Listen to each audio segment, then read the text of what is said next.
Good evening students. आज हम लोग नेशनलिज्म इंडिया का last topic the sense of collective belongings पढ़ेंगे।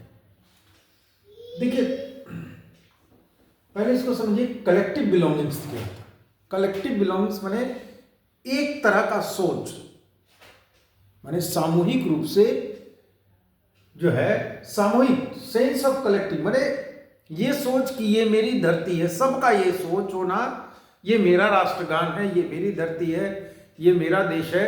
इस तरह का जो सोच होता है वो सेंस जो है डेवलप हो रहा था हमारे देशवासियों में, इंडियंस में। तो इस चीज को हम लोग देखेंगे। देखिए कैसे ये सेंस डेवलप हो रहा था। देखिए, एक तो चीज था कि हमारे कंट्री में डाइवर्सिटी बहुत ज्यादा है। नेचुरली डाइवर्सिटी बहुत ज्यादा था। एक ब्रिटिश जब आए तो उन्होंने इंग्लिश एजुकेशन सिस्टम लाया। तो इंग्लिश एजुकेशन सिस्टम लाने का उनका रीजन यही था कि एक ऐसा, मैकाले का भी सोच था कि हम ऐसा एक वर्ग तैयार करेंगे जिसमें अंग्रेजी बोलने वाले लोग होंगे और they will interact with the common people. वो लोग, जो ऐसा वर्ग तैयार होगा जो कॉमन पीपल से इंटरेक्ट होंगे और हमारे प्रति भी लॉयल होंगे। They will loyal for the Britishers.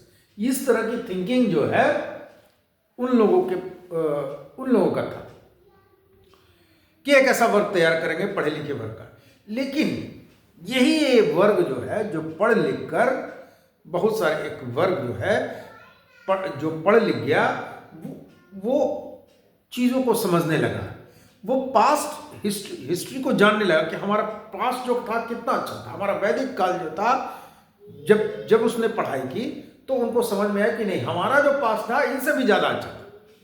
अंग्रेज हम लोग को झूठ फूट का, ब्रिटिशर्स हमको आप कहते हैं कि हमारा सोसाइटी प्रिमिटिव है, हमारा जो है हम लोग पिछड़े हैं। इस तरह का जो उन लोगों में जो भावना दुर्भावना बढ़ गई थी, अब लोगों में जागृति आ रही थी और अपने देश के प्रति, अपने राष्ट्र के प्रति लोगों में एकता आ रही थी। ये डाइवर्सिटी, देखिए इसमें ये इंग्लिश जो है एक लिंक लैंग्वेज का भी काम कर रहा था। जो हमारी जो डाइवर्सिटी था, जैसे मान लीजिए तमिलनाडु, केरला, हर स्टेट में अलग अलग भाषाभाषी था। लेकिन अंग्रेजी जो है एक तरह से कुछ अर्थ में बेनिफिट इसलिए किया कि English become the link language of our country. तो वो भी एक कहीं ना कहीं जो है अपने विचारों को आदान प्रदान करने में एक मुख्य भूमिका अदा कर रहा था।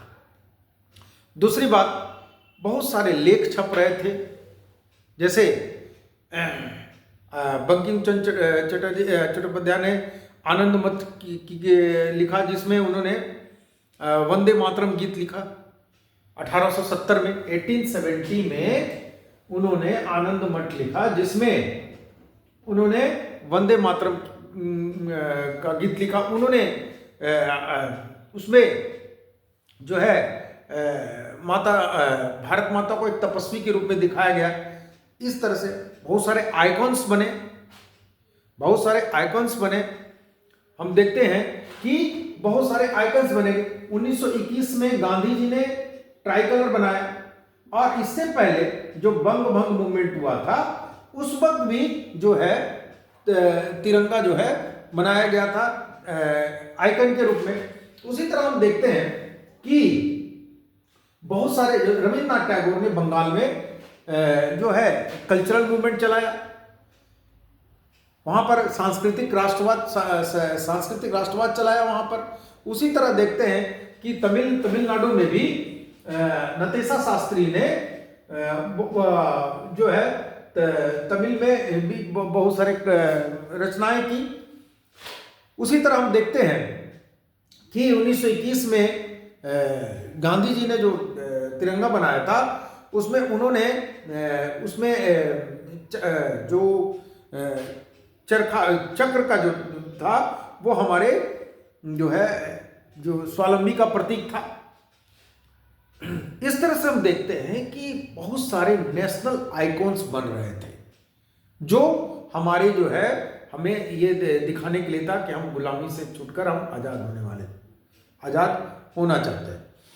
तो राष्ट्रवाद की भावना, नेशनलिज्म की भावना लोगों में जागृत हो रही थी और फोकलोर जो था, लोक संगीत जो था, बैलेट्स जो एक जगह से दूसरे जगह जाके घूमकर अपने विचारों को व्यक्त करने वाले लोग भी अपने विचारों को जन जन तक पहुंचा रहे थे। कम पढ़े लिखे लोग जो थे उन तक भी बातें जा रही थी, और एक तरह से राष्ट्रवाद जो है हमारे यहाँ पनप रहा था।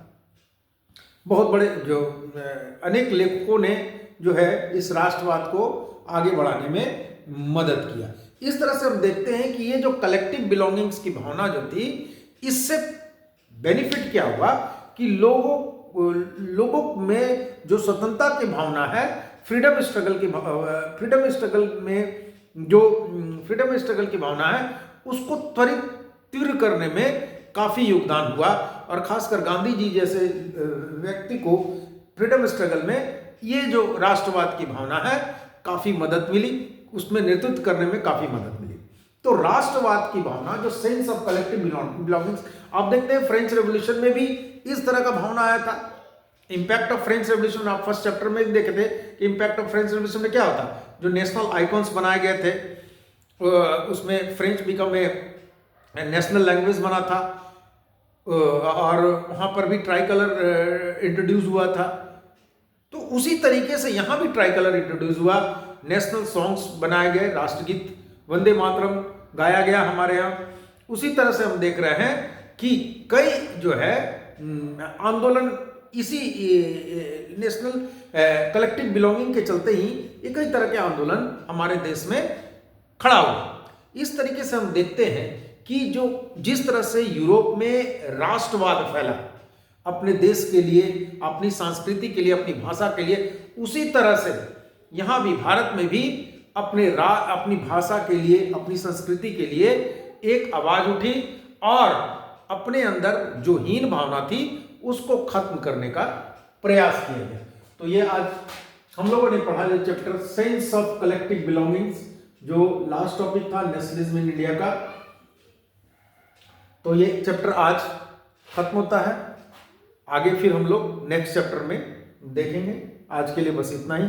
मेरे चैनल को सब्सक्राइब कीजिए, लाइक कीजिए, ताकि आगे भी और टॉपिक पर हम लोग बात करें। Thank you.